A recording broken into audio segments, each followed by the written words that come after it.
عزیزان ملت اسلامیہ، السلام علیکم ورحمۃ اللہ وبرکاتہ۔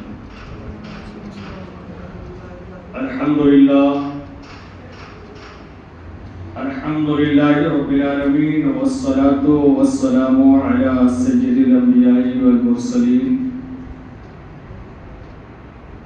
اما بعد فاعوذ باللہ من الشیطان الرجیم، بسم اللہ الرحمن الرحیم۔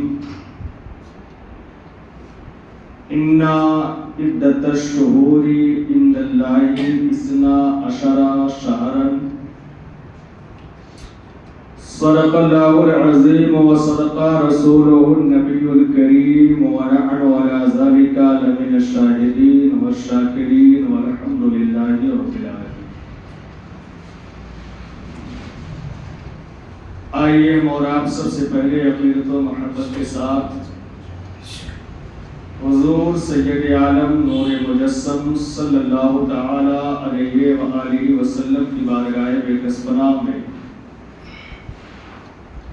ہدیہ درود نشاور کریں اور جھوم جھوم کر بآواز بلند پڑھیں، اللہم صلی علی سیدنا و مولانا محمد وبارک وسلم، صلاۃ و سلام علیک یا رسول اللہ صلی اللہ علیہ وسلم۔ عزیزان ملت اسلامیہ، قرآن مجید فرقان حمید کی ایک بڑی مشہور آیت کریمہ کی میں نے تلاوت کی ہے۔ اللہ وحدہ لا شریک ارشاد فرما رہا ہے، ان عدۃ الشہور عند اللہ اثنا عشر شہرا، کہ بے شک مہینوں کی تعداد اللہ کے نزدیک 12 ہے۔ اسلامی مہینے 12 ہیں۔ پہلا محرم الحرام، صفر المظفر، ربیع الاول، ربیع الاخر، جمادی الاول، جمادی الاخر، رجب المرجب، شعبان المعظم، رمضان المبارک، شوال المکرم، ذوالقعدہ اور ذوالحجہ۔ اور ان 12 مہینوں میں 4 مہینے حرمت والے ہیں۔ اسی آیت کریمہ کے حصے میں اللہ رب العزت ارشاد فرما رہا ہے، منها 4 حرم، اسلامی مہینے 12 ہیں اللہ کے نزدیک، اور 12 مہینوں میں 4 مہینے حرمت والے ہیں۔ اور وہ 4 مہینے جو حرمت والے ہیں ان میں پہلا مہینہ رجب کا ہے،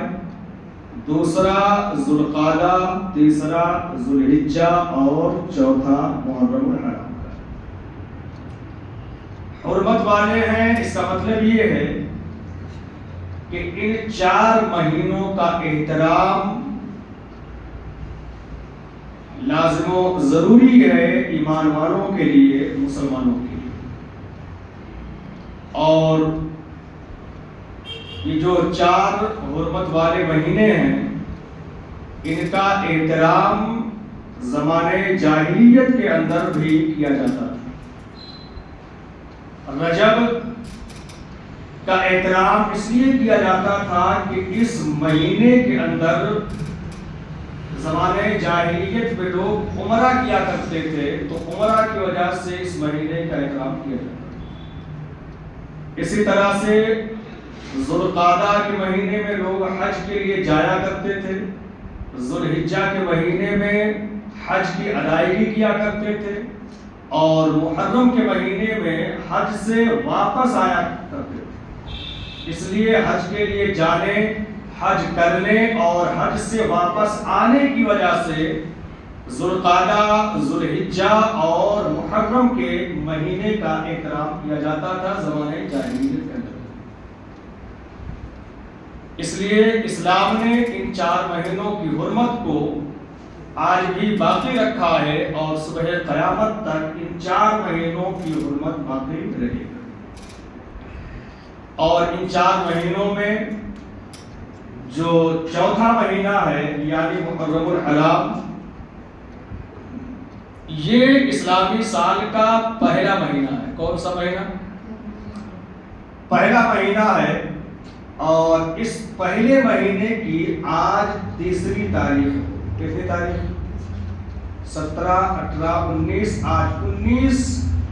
جون ہے، اور یہ محرم کی یعنی اسلامی سال کے پہلے مہینے کی تیسری تاریخ ہے۔ پہلی تاریخ 17 کو، دوسری 18 اور تیسری تاریخ ہے 19۔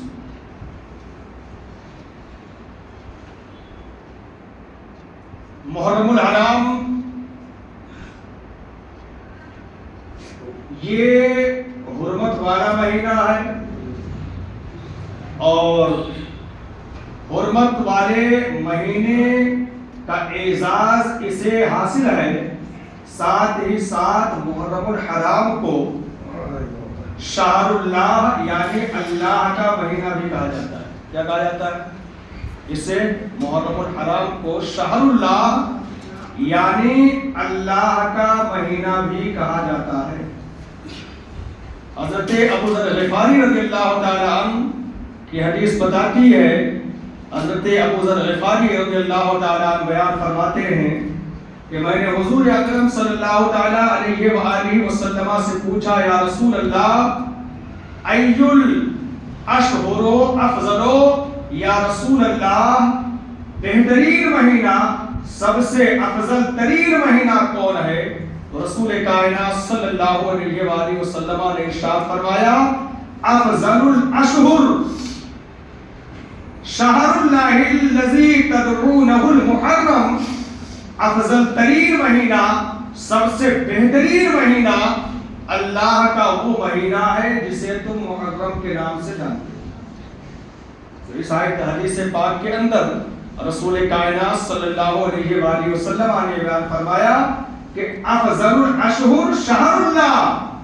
بہترین مہینہ، افضل ترین مہینہ شہر اللہ یعنی اللہ کا مہینہ ہے، الذی تدعونہ المحرم، جسے تم محرم کے نام سے جانتے ہو، محرم کے نام سے پہچانتے ہو۔ تو محرم الحرام یہ حرمت والا مہینہ بھی ہے، اور ساتھ ہی ساتھ یہ شہر اللہ یعنی اللہ کا مہینہ بھی ہے، اور افضل ترین مہینہ۔ ایک دوسری حدیث حضرت ابو ہریرہ رضی اللہ تعالی عنہ کی ہے، اور رسول کائنات صلی اللہ علیہ وآلہ وسلم نے محرم الحرام کا مہینہ کتنا اہم مہینہ ہے اس کی اہمیت کو بتاتے ہوئے ارشاد فرمایا ہے، افضل الصیام بعد رمضان شہر اللہ المحرم، رمضان کے مہینے کے بعد، رمضان کے مہینے کے بعد سب سے زیادہ بہترین روزہ، سب سے زیادہ افضل روزہ 11 جو باقی مہینے ہیں ان مہینوں کے اندر سب سے بہترین مہینہ، اور سب سے بہترین وہ مہینہ کہ جس کا روزہ سب سے زیادہ افضل ہے، رسول کائنات فرماتے ہیں شہر اللہ المحرم، اللہ کے مہینے محرم کا روزہ ہے۔ یعنی رمضان المبارک کا تو مہینہ سب سے بہترین مہینہ ہے، اس کا روزہ مسلمانوں پر فرض ہے، تو فرض روزے کے علاوہ جو 11 مہینوں کے اندر نفل روزے رکھے جاتے ہیں، رسول کائنات فرماتے ہیں نفل روزوں میں سب سے بہترین مہینہ اور سب سے بہترین مہینے کا روزہ رمضان کے مہینے کا روزہ ہے۔ یعنی رمضان کے مہینے میں روزہ رکھنا، 11 جو مہینے ہیں رمضان کے علاوہ ان 11 مہینوں سے بہترین روزہ رمضان کے علاوہ محرم کے مہینے کا روزہ ہے۔ اور حضرت علی رضی اللہ تعالی عنہ کی حدیث دیکھیں، حضرت علی شیر خدا رضی اللہ تعالی عنہ فرماتے ہیں کہ ایک شخص حضور صلی اللہ تعالی علیہ وآلہ وسلم کی بارگاہ میں حاضر ہوا، اور حاضر ہو کر کے عرض کیا، یا رسول اللہ صلی اللہ علیہ وآلہ وسلم، رمضان کا روزہ تو فرض ہے ہر مسلمان کے لیے، اس کا رکھنا لازم و ضروری ہے، لیکن یا رسول اللہ ایو شہر تأمرنی ان اصوم بعد رمضان، یا رسول اللہ رمضان کے علاوہ اگر آپ کسی مہینے کے روزے کا حکم اپنی امت کو دینا چاہیں تو آپ بتا دیں کہ رمضان کے علاوہ ایو شہر، کون سا مہینہ ہے ان اصوم کہ میں اس کا روزہ رکھوں بعد رمضان، رمضان کے بعد۔ حضرت علی مولا کائنات فرماتے ہیں آنے والا آیا رسول کائنات صلی اللہ علیہ وآلہ وسلم کی بارگاہ میں حاضر ہوا، حاضر ہو کر کے عرض کیا یا رسول اللہ رمضان کے علاوہ کیا 11 جو بقیہ مہینے ہیں ان مہینوں میں اگر آپ اپنی امت کے کسی انسان کو روزہ رکھنے کا حکم دینا چاہیں تو کس مہینے کے روزہ رکھنے کا حکم دیں گے؟ تو رسول کائنات صلی اللہ علیہ وآلہ وسلم نے ارشاد فرمایا فَإِن كُنْتَ صَائِمًا شَهْرًا بَعْدَ رمضان فَصُومِ الْمُحَرَّمَ، اے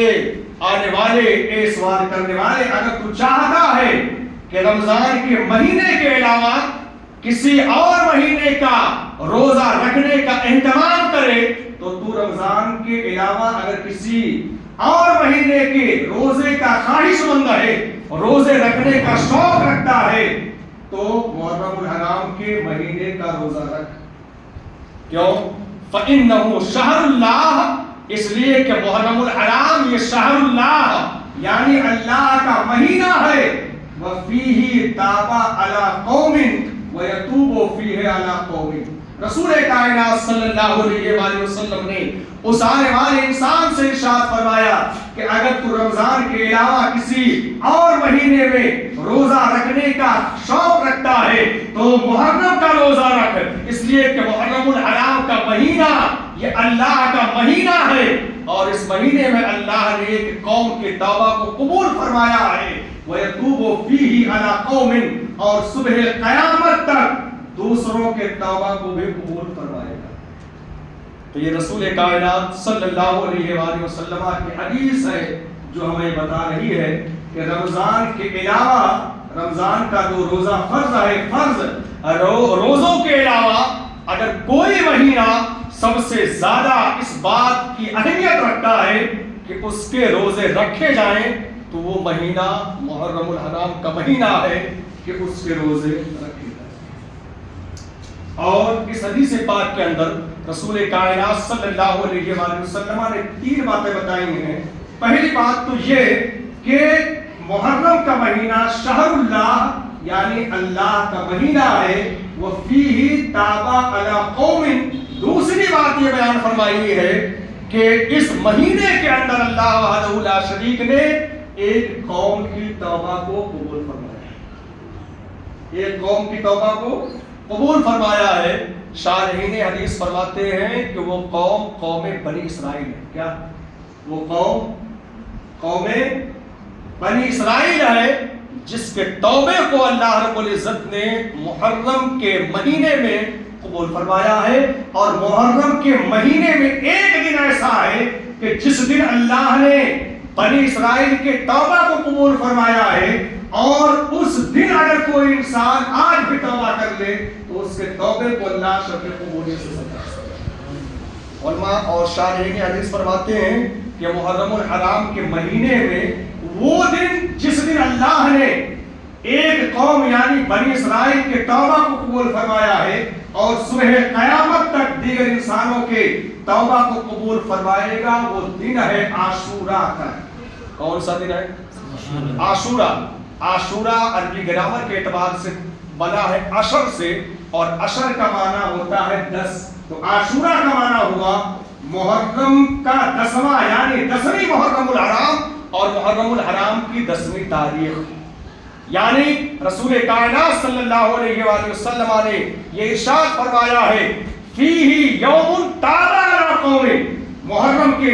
مہینے کے اندر ایک دن ایسا ہے جس دن اللہ نے ایک قوم یعنی بنی اسرائیل کے توبہ کو قبول فرمایا ہے، وہ دن عاشورہ کا ہے، وَيَتُوبُ فِيهِ عَلَى قَوْمٍ، اور اس دن یعنی عاشورہ کے دن صبح قیامت تک اگر کوئی انسان گناہوں کی معافی مانگتا ہے اپنے گناہوں سے توبہ کرتا ہے تو صبح قیامت تک اللہ اس کے توبہ کو قبول فرمائے گا۔ رسول کائنات صلی اللہ علیہ وآلہ وسلم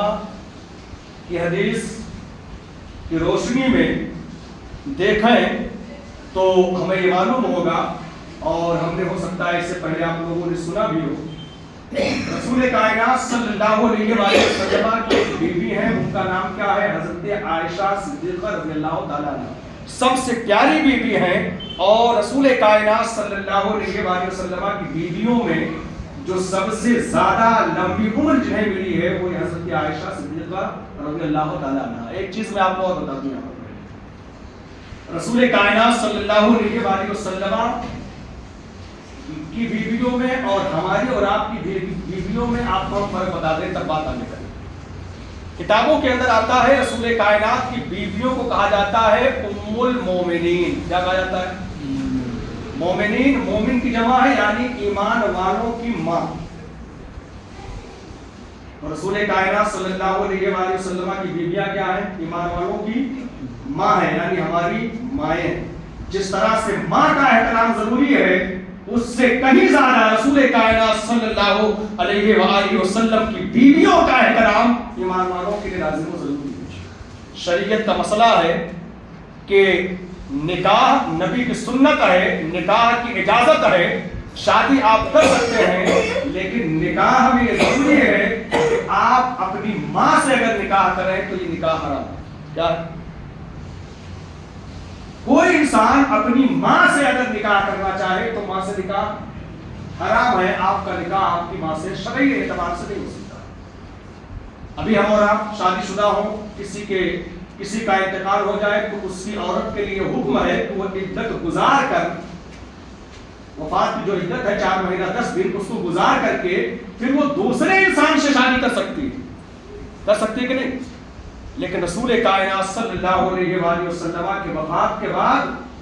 آپ کی جو بیویاں ہیں یعنی مومنین کی مائیں ہیں، تو ماں سے نکاح ایک انسان کا اپنی ماں سے نکاح نہیں ہو سکتا ہے، تو رسول کائنات کی جو بیویاں ہیں وہ رسول اللہ صلی اللہ علیہ وآلہ وسلم کے اس دنیا سے پردہ فرمانے کے بعد اگر کسی انسان سے شادی کریں تو گویا کہ یہ ماں اور بیٹے کا رشتہ ہوگا۔ اس لیے رسول کائنات صلی اللہ علیہ وآلہ وسلم کی بیویوں کے لیے بھی یہ جائز نہیں ہے کہ آپ کے وصال کے بعد کسی انسان سے نکاح کریں۔ سمجھ رہے ہیں؟ تو حضرت عائشہ صدیقہ رضی اللہ تعالی عنہا یہ رسول اللہ صلی اللہ علیہ وآلہ وسلم کی بیوی ہیں۔ اور ایک چیز اور آپ کو بتا دوں، حدیث کے باب میں جتنی بھی عورتوں نے رسول اللہ صلی اللہ علیہ وآلہ وسلم کی حدیثوں کو بیان کیا ہے، حضرت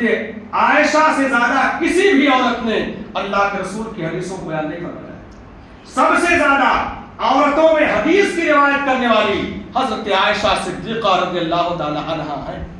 عورتوں میں سب سے بڑا نام فقیہہ بھی ہیں، اپنے زمانے کی عالمہ بھی ہیں، مفتیہ بھی ہیں، محدثہ بھی ہیں، متقیہ بھی ہیں، اور اللہ کی سب سے چہیتی اور نیک بندی۔ فرماتی ہیں کہ رسول اللہ صلی اللہ علیہ وآلہ وسلم جب اس دنیا کے اندر تشریف لائے تو آپ کے اس دنیا میں تشریف لانے سے پہلے بھی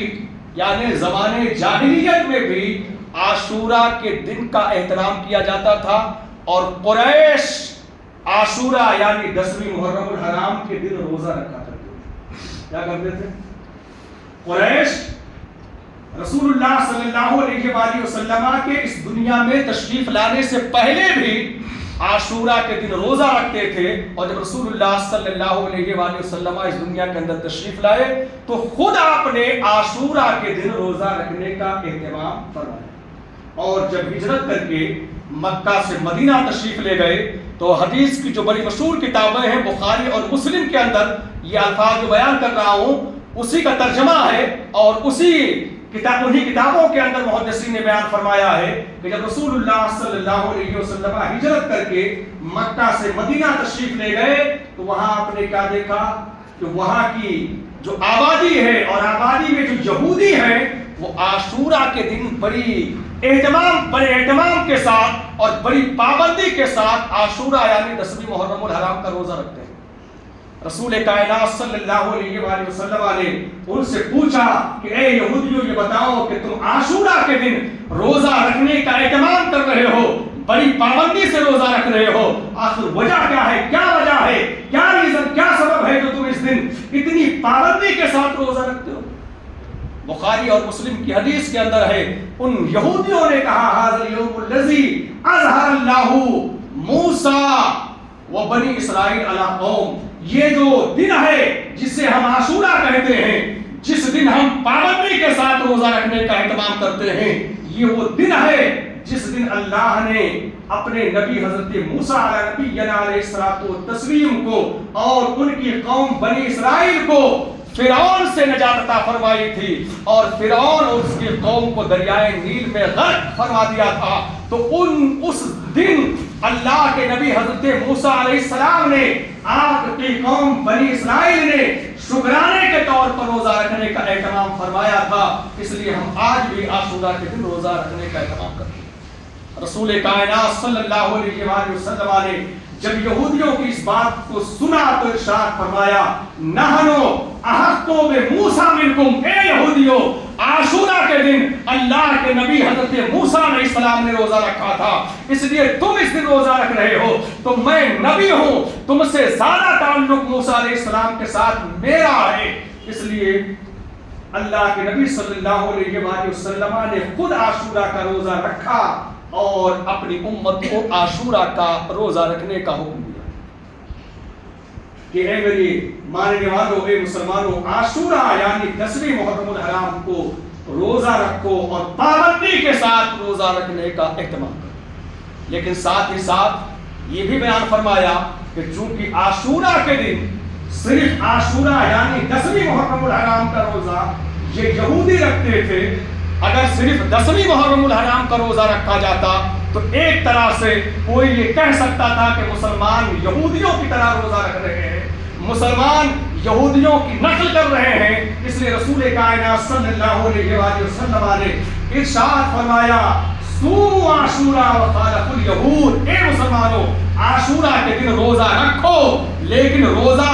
رکھنے میں یہودیوں کی مخالفت کرو۔ یہودی صرف عاشورہ یعنی 10ویں محرم الحرام کا روزہ رکھتے ہیں، تم جو ہے عاشورہ کا روزہ رکھو اور روزہ رکھنے میں یہودیوں کی مخالفت کرو۔ صوموا قبلہ یومن او بعدہ یومن، تم روزہ عاشورہ کا رکھو اور عاشورہ کا روزہ رکھنے میں یہودیوں کی مخالفت کرو، اور مخالفت اس طور پر کرو کہ تم عاشورہ سے پہلے ایک دن یا عاشورہ کے بعد ایک دن اور روزہ رکھو۔ یعنی اگر عاشورہ کا روزہ رکھنا ہے، صرف عاشورہ یعنی 10ویں محرم کا روزہ رکھیں گے تو دنیا یہ کہے گی مسلمانوں نے یہودیوں کی نقل کی ہے، یہودی 10ویں محرم کا روزہ رکھتے تھے اس لیے مسلمان بھی 10ویں کا رکھ رہے ہیں۔ تو رسول کائنات نے فرمایا کہ یہود مسلمانوں کو اسلام کسی کی نقل نہیں کرتا ہے، اسلام مکمل طور سے اپنا نظام خود لے کر کے چلتا ہے، اسلام نے اپنا ایک نظام خود سے ترتیب دیا ہے، لہذا مسلمانوں عاشورہ کا روزہ رکھنا ہے تو 9 اور 10 کا دونوں کا رکھو یا 10 اور 11 دونوں کا، تاکہ عاشورہ کا روزہ رکھنے کا اہتمام بھی ہو جائے، اللہ کے ایک عظیم نبی حضرت موسیٰ علیہ نبینا علیہ السلام کی سنت پر عمل بھی ہو جائے اور یہودیوں کی مخالفت بھی